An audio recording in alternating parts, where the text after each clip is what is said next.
नमस्कार, मैं हूँ रूही और आप देख रहे हैं विशेष कार्यक्रम खास खबर। नगर निगम के सभापति चुनाव में बीजेपी को बड़ा झटका लगा। सभापति की कुर्सी कांग्रेस की झोली में चली गई। हालांकि बीजेपी ने इस कुर्सी को हासिल करने के लिए निर्दलीय पार्षदों के साथ काफी जोड़ तोड़ किया, लेकिन कामयाबी हाथ नहीं लगी। कांग्रेस को अपनी संख्या से ज्यादा वोट मिल गए। बीजेपी को झटका जरूर लगा है, पर वैसे सामान्य घटनाक्रम बताने से नहीं चूक रही है। तो दूसरी तरफ कांग्रेस को एक बार फिर से मौका मिल गया है निशाना साधने का। बीरगांव नगर निगम के चुनाव में जिस तरह से हाई वोल्टेज ड्रामा देखने को मिला था, ठीक उसी तर्ज पर सभापति का चुनाव भी हुआ। बीजेपी ने बहुमत न होने के बावजूद लेखराम साहू को अपना उम्मीदवार बनाया, तो दूसरी तरफ कांग्रेस ने योगेंद्र सोलंकी को। संख्या बल के आधार पर कांग्रेस के पास 20 पार्षद थे, जबकि बीजेपी के पास मेयर समेत 14 वोट। बीजेपी ने 6 निर्दलीय उम्मीदवारों को अपने पाले में करने की कोशिश की थी। चुनाव हुए तो कांग्रेस को 21 वोट मिले, जबकि बीजेपी को 18। एक वोट निरस्त हो गया। जीत के बाद कांग्रेस खेमे में उत्साह नजर आया।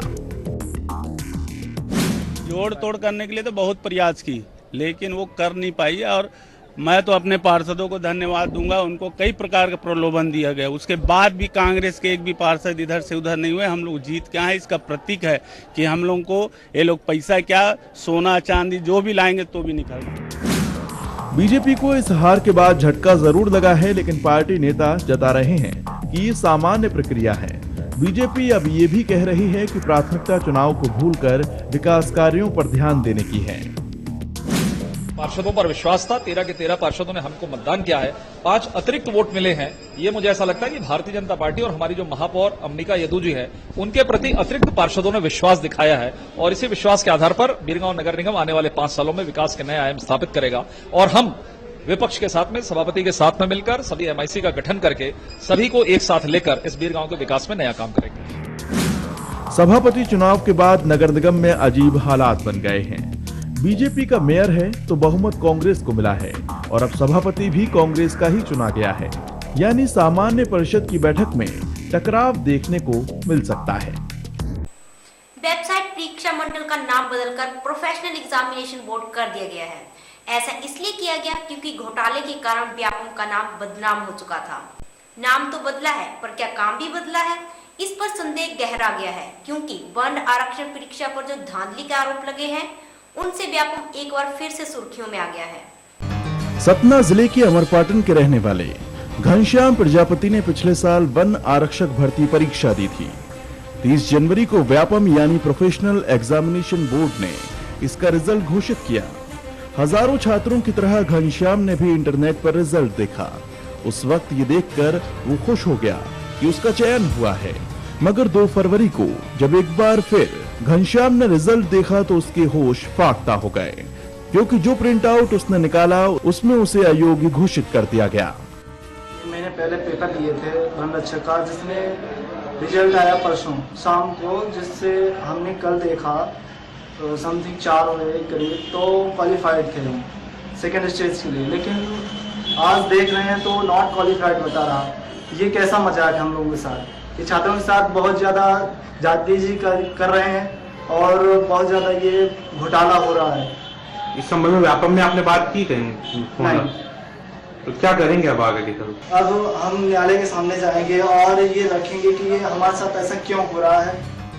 कहानी केवल घनश्याम की नहीं है, बल्कि ऐसा सैकड़ों छात्रों के साथ हुआ। लिहाजा कुछ छात्र तो प्रोफेशनल एग्जामिनेशन बोर्ड के भोपाल स्थित दफ्तर पहुंच गए और जमकर हंगामा किया। 12 बजे इन लोगों ने रिजल्ट डाला है आफ्टरनून में, और 12 बजे से लेकर वो 52 आवर्स तक, 52 घंटे तक यही मैसेज देता रहा कि मतलब क्वालिफाई, और फिजिकल टेस्ट और इंटरव्यू का देता रहा। लेकिन अगेन अभी 12 बजे के बाद, आफ्टरनून 12 बजे के बाद रिजल्ट ऑटोमेटिकली चेंज हो गया, क्योंकि जिन लोगों को क्वालिफाई बता रहा था वो उनको आज बता रहा है नॉट क्वालिफाइड। क्योंकि क्या है कि ये सब चीजें बार बार इसी तरह से सरकार कर दी गई। छात्र बोर्ड के अधिकारियों से मिलना चाहते थे, मगर उन्हें सुरक्षा कर्मियों ने अंदर जाने नहीं दिया और अधिकारियों ने भी मामले में चुप्पी साध ली। दूसरी तरफ कांग्रेस ने एक बार फिर सरकार के खिलाफ मोर्चा खोल दिया है। कांग्रेस ने प्रदर्शन कर आरोप लगाया कि कुछ नहीं बदला है, घोटाले बदस्तूर जारी हैं। 5 लाख छात्रों को पहले पास बताया गया, आज दोबारा कंप्यूटर तकनीकी की खराबी बताकर उन रिजल्ट को आज फेल बता दिया गया। कुछ चहेतों को पास करने की साजिश है। हम ऐसी निंदा करते हैं। अगर 5 लाख छात्रों को जिनको पास बताया गया था सही रिजल्ट लागू नहीं किया तो व्यापम की ईंट से ईंट बजा देंगे। दरअसल व्यापम का नाम बदलने के बाद सरकार की कोशिश थी कि काम भी बदल जाएगा। आपको सुनाते हैं तकनीकी शिक्षा मंत्री का कुछ दिनों पहले दिया गया वो बयान जिसमें वो काम बदलने पर जोर दे रहे हैं। नाम बदलने से कोई दाग धुलता है क्या? काम बदलने से धुलता है, और जो हमने बदल दिया। अब जिस तरह से आरोप लगे हैं कि 2 दिनों में सैकड़ों छात्रों का रिजल्ट बदल गया, तो काम क्या बदला, ये अपने आप में सवाल खड़े कर रहा है। और किसी भी जिम्मेदार का इस मामले में सफाई देने सामने न आना भी सवाल खड़े करता है। काम में तो कोई बदलाव नहीं हुआ और जिस तरीके से आरोप लगे काफी गंभीर आरोप है। सैकड़ों परीक्षार्थियों का भविष्य इस पर टिका हुआ है। जो पहले योग्य थे 2 दिन बाद अयोग्य घोषित कर दिए गए। गलती किसकी है, क्या वजह रही, कोई कुछ बताने को तैयार नहीं। ये भी अपने आप में एक बड़े सवाल खड़े करता है। 2 फरवरी को कैबिनेट की बैठक हनुमंतिया टापू पर हुई। हनुमंतिया टापू पर्यटन केंद्र के रूप में विकसित किया गया है। पर्यटन सरकार को बढ़ावा देने के लिए यह सब कर रही है, लेकिन इस बैठक को लेकर राजनीति शुरू हो गई है। कांग्रेस का आरोप है कि सरकार फिजूल खर्ची कर रही है। खंडवा जिले का हनुमंतिया टापू पर्यटन का एक नया केंद्र। इंदिरा सागर के बैक वाटर में बने इस टापू पर 2 फरवरी को सरकार पहुंचने वाली है।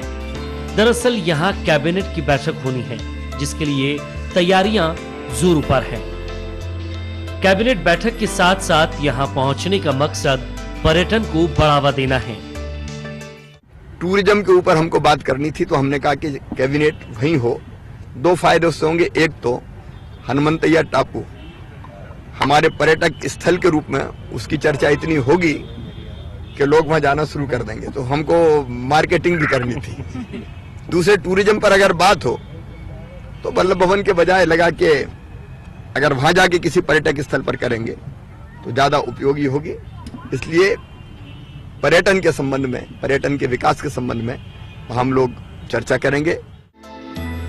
कहा जा रहा है कि बैठक में पर्यटन पॉलिसी को लेकर ही कुछ अहम फैसले हो सकते हैं, लेकिन सरकार का ये नया प्रयोग विपक्ष को रास नहीं आया। विपक्ष के मुताबिक ये फिजूल खर्ची के अलावा कुछ नहीं, तो दूसरी तरफ सरकार कहती है कि विपक्ष का हर बात में विरोध सामान्य बात है। 1,40,000 करोड़ का कर्जा है हमारी मध्य प्रदेश की सरकार पर। किसानों को मुआवजा दे नहीं पा रही सरकार। लगातार मध्य प्रदेश के किसान आत्महत्या कर रहे हैं और सरकार क्रूज पर जा रही है। सड़कों की हालत खस्ता है। गांव के गरीब को समय पर राशन नहीं मिल रहा है। वृद्धों को पेंशन नहीं मिल रही है। किसान मुआवजे के लिए दर-दर भटक रहा है और सरकार कैबिनेट में, सरकार क्रूज पर जा रही है। जब भी कोई नया काम होता है तो हर चीज का विरोध होता है। मध्य प्रदेश के मुख्यमंत्री जी का सोचना है कि हम एक क्षेत्र में नहीं, हम हर क्षेत्र में हिंदुस्तान में टॉप पे बनकर रहें, और इसलिए ये फिजूल खर्ची नहीं बल्कि ये एक सकारात्मक प्रयास है। इसके माध्यम से कहीं ना कहीं पर्यटन को मध्य प्रदेश में बढ़ावा मिलेगा। 12 साल में ये दूसरा मौका होगा जब मुख्यमंत्री शिवराज सिंह चौहान की कैबिनेट की बैठक भोपाल से बाहर होगी। इससे पहले शिवराज मंत्रिमंडल के सदस्यों के साथ रातापानी में बैठक कर चुके हैं। इससे पहले मुख्यमंत्री ने पचमढ़ी में भी ट्रेनिंग का कार्यक्रम रखा था। शिवराज से पहले उमा भारती ने मुख्यमंत्री रहते समय रीवा संभाग और महेश्वर में कैबिनेट की बैठक की थी। सरकार की इस पहल से हनुमंतिया टापू का प्रमोशन होता है तो इससे अच्छी बात नहीं होगी। इसी के साथ मुझे दीजिए इजाजत। नमस्कार।